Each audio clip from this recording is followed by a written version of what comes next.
Hello students, जैसा कि आप सभी को पता है कि मैं सेक्शन 54 आपके साथ डिस्कस कर रही हूँ। उससे रिलेटेड ये फोर्थ पॉइंट है, capital gain exempted from tax, section 54 EC। पहले मैं आपको 54 कराया, फिर 54 B कराया, फिर 54 D कराया। ठीक है, अब मैं आपको कराने जा रही हूँ सेक्शन 54 EC। सेक्शन 54 EC इसके अंदर क्या है? ठीक है, capital gain not to be charged, capital gain पर टैक्स नहीं लगेगा इफ, यदि आपने कैपिटल गेन है, कोई भी कैपिटल गेन है, कैपिटल गेन हमेशा लॉन्ग टर्म या शॉर्ट टर्म कैपिटल गेन होगा। इफ यदि आप amount invest in certain specified assets, in certain, यदि आप जो मैं आपको बताऊंगी कौन सी एसेट्स, उसमें पैसा इन्वेस्ट कर देते हैं, तब आपको कैपिटल गेन पर टैक्स नहीं देना पड़ेगा। ठीक है, द प्रोविजन ऑफ कौन सा सेक्शन है? Section 54 EC provide that capital gain, आपको कौन सी होता है? Sale and transfer of any long term assets. ये आपने ध्यान रखना, ये बहुत ही इंपॉर्टेंट पॉइंट है जो मैं आपको बोल रही हूँ। Any long term assets, capital gain तो शॉर्ट टर्म एसेट से भी हो सकता है ना, ऐसा नहीं है ना शॉर्ट टर्म से। लेकिन ये वाला टॉपिक सेक्शन 54 EC तभी आएगा यदि आप लॉन्ग टर्म एसेट्स को बेच के पैसा आता है, लॉन्ग टर्म एसेट्स बेच के आपको कैपिटल गेन आता है और इज एग्जेम्प्टेड फ्रॉम टैक्स। कौन से सेक्शन के अंदर? सेक्शन EC के अंदर मिलेगा। और आप पैसा कहाँ इन्वेस्टमेंट करते हैं? In certain long term specific assets. कौन सी कहते हैं? मैं आपसे डिस्कस करती हूँ कौन सी है। आप कुछ दो मैं आपके साथ डिस्कस करूँ, उसमें पैसा इन्वेस्ट करते हैं, तब आपको सेक्शन 54 EC की वाली क्या मिलेगी? एग्जम्पशन मिलेगी। तो पहला क्या है?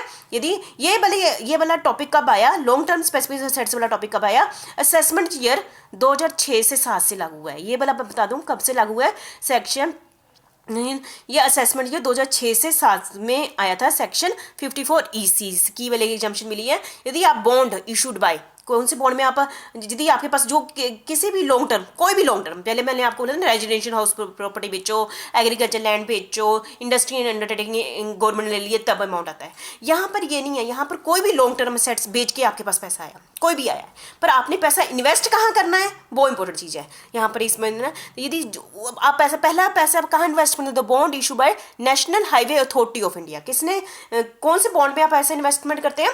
National highway authority of India के बॉन्ड में पैसा लगाते हैं, तब आपको ये वाली रिबेट मिलेगी। या फिर the bond issued by rural electrification corporation of India, rural electrification corporation of India के में आप पैसा लगाते हैं। ठीक है, आने का नहीं है, आना तो पैसा कहाँ से भी आ सकता है। लॉन्ग टर्म एसेट्स को बेच के जो भी पैसा आता है, कैपिटल गेन आता है, वो कहाँ इन्वेस्टमेंट करते हैं? इन दो में करते हैं, या दोनों को मिक्स कर करते हैं, या एक में करते हैं, तब आपको सेक्शन 54 EC वाली क्या मिलेगी? रिबेट मिलेगी। ठीक है, बस EC पर ही आपने रहना है, इसके आगे पीछे नहीं जाना आपने। ठीक है, तो पहला पॉइंट है the exemption is available on sale or transfer of any long term assets. Long term capital assets, capital लिखना था मैंने, लॉन्ग टर्म कैपिटल एसेट्स में आपने करना है। ठीक है, द प्रोविजन, और उसको आपने बेच दिया और उस अमाउंट को कहाँ इन्वेस्टमेंट कर दिया? New long term specified assets. New, ये भी लॉन्ग टर्म ही है, new long term capital assets में, स्पेसिफाइड एसेट्स में पैसे इन्वेस्ट करते हैं, तब आपको ये वाली रिबेट मिलेगी। कितने अमाउंट की एग्जम्पशन मिलेगी? ठीक है, ये आपको बता देते हैं कि आपको अमाउंट, कितने अमाउंट तक आपको एग्जम्पशन मिलेगी। कहते हैं कि आपको इन दोनों में से जो भी कम होगा उतनी अमाउंट की मिलेगी ना। जैसे हमारा फोर्थ टॉपिक है, सेम ही होगा शायद। The amount of capital gain generated on the account of transfer of such long term assets, जो आपको जो भी कैपिटल गेन है, सीधी बात, जो भी आपको लॉन्ग टर्म कैपिटल एसेट्स को बेच के जो भी कैपिटल गेन हुआ वो लिख दीजिए। दूसरे पॉइंट पर क्या लिख दीजिए आप? The amount investment purchasing the specific assets, जो अमाउंट आपने इन्वेस्टमेंट में किसमें किया हुआ है, इन दो में किया ना, वो अमाउंट लिख दीजिए, है ना। बस इन दोनों में से जो भी कम होगा, ठीक है, उतनी आपको एग्जम्पशन मिल जाएगी। ठीक है, और ये सेक्शन क्या कहता है? आफ्टर 1 अप्रैल 2007 के बाद the long term specific assets noted above by the assessee in any financial year can not exceed 50 lakh. आप मैक्सिमम, ये देख लो, इन दोनों में या दोनों को मिलके या एक में मैक्सिमम एक साल में मैक्सिमम कितना पैसा इन्वेस्टमेंट कर सकते हैं? 50 लाख तक की रिबेट मिलेगी आपको। 50 लाख से ज़्यादा नहीं इन्वेस्ट कर सकते आप, ये ध्यान में रखना है। ठीक है, पहले लिमिट लगा दी 50 लाख में, आप इन दो सिक्योरिटी में पैसा इन्वेस्ट कर सकते हो। और अमाउंट कैपिटल गेन और आपने जो भी इनमें पैसा इन्वेस्ट किया, दोनों में से जो भी कम होगा उतनी आपको क्या मिल जाएगी? एग्जम्पशन मिल जाएगी। और 1 अप्रैल 2007 से क्या लागू हुआ है कि अमाउंट 50 लाख से ज़्यादा नहीं हो सकता है, मैक्सिमम लिमिट इतनी है। ठीक है, तो मुझे लगता है आप समझ गए होंगे।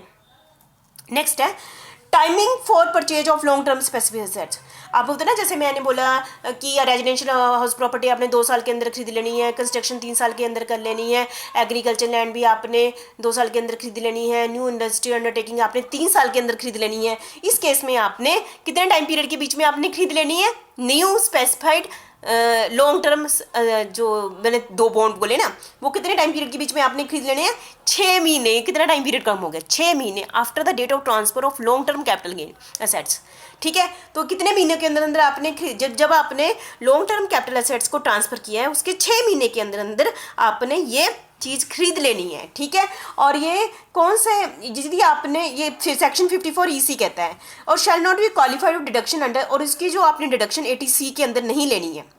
ठीक है, और ना ही रिबेट आपने अंडर सेक्शन 88 में लेनी है।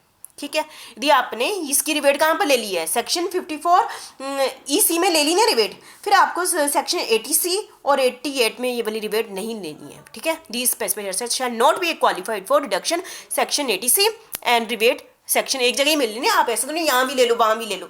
तो आपको फिर यदि आपने सेक्शन 54 EC के अंदर एग्जाम्पशन ले ली है, तो आपने इस सेक्शन और इस सेक्शन के अंदर आपने ये वाली एग्जाम्पशन नहीं लेनी है। ठीक है, exemption is available to all the kind of SSC. आपने देख लिया ना, रेजिडेंशियल और एग्रीकल्चर लैंड के केस में ये वाली एग्जाम्पशन किसको मिली थी? सिर्फ इंडिविजुअल और हिंदू एंड फैमिली में मिली है। इंडस्ट्रियल अंडरटेकिंग और इसमें सभी को मिल रही है, सारे एसएससीओं को मिल रही है। ठीक है, इंडिविजुअल हो या फिर हिंदू एंड फैमिली हो, फर्म हो, कंपनी हो, सभी को इस टाइप की एग्जाम्पशन मिलेगी। ठीक है, exemption is available in case of transfer long term assets only. ठीक है, आपको बताइए, मैंने स्टार्टिंग में बता दिया, यदि ये वाला अमाउंट कहाँ से आया हो? लॉन्ग टर्म एसेट्स को बेचने पर कैपिटल गेन हुआ हो, वही टॉपिक यहाँ पर कवर होता है। ठीक है, और newly acquired specific security can not sold और री ट्रांसफर विद इन 3 ईयर। हम वो सेम ही है सभी का, जितने भी टॉपिक आज तक रहे हैं। ये आपका लॉक इन पीरियड कितना हो गया? 3 साल।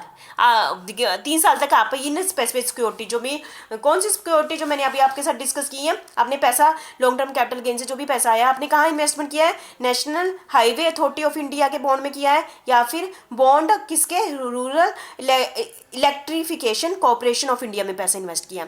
तो आप इन जो बॉन्ड खरीदे हैं 3 साल तक नहीं बेच सकते। यदि आपने 3 साल के अंदर इनको बेच दिया, तो जो भी आपने रिवेट ली है, जो भी एग्जाम्पशन ली है, उस पर वो कैपिटल गेन माना जाएगा और उस पर आपका टैक्स लगेगा, आपको एग्जाम्पशन नहीं मिलेगी। ठीक है, तो मुझे लगता है कि तीसरा टॉपिक आप समझ गए होंगे। आपको पिछले 3 और इसमें एक टॉपिक आपने थोड़ा ध्यान दिया होगा कि जो मैंने यहाँ नहीं डिस्कस किया, वो क्या था? कैपिटल गेन डिपॉजिट स्कीम यहाँ नहीं आया है, पिछले 3 में आया था। क्यों? आप थोड़ा माइंड में आता है ना, क्योंकि वहाँ पर तो पैसे को 2-3 साल तक रखना होता है। यहाँ तो कंपल्शन ही है आपको, क्योंकि आप जाकर कभी भी खरीद सकते हैं और मैक्सिमम पीरियड में 6 महीनों के अंदर अंदर खरीदना पड़ता है इस केस में। इसलिए ये वाला टॉपिक आया ही नहीं है, कैपिटल गेन डिपॉजिट स्कीम वाला। शायद मैं ये सोच रही हूँ। ठीक है, थैंक यू वेरी मच। मुझे लगता है आपको समझ आ गया होगा।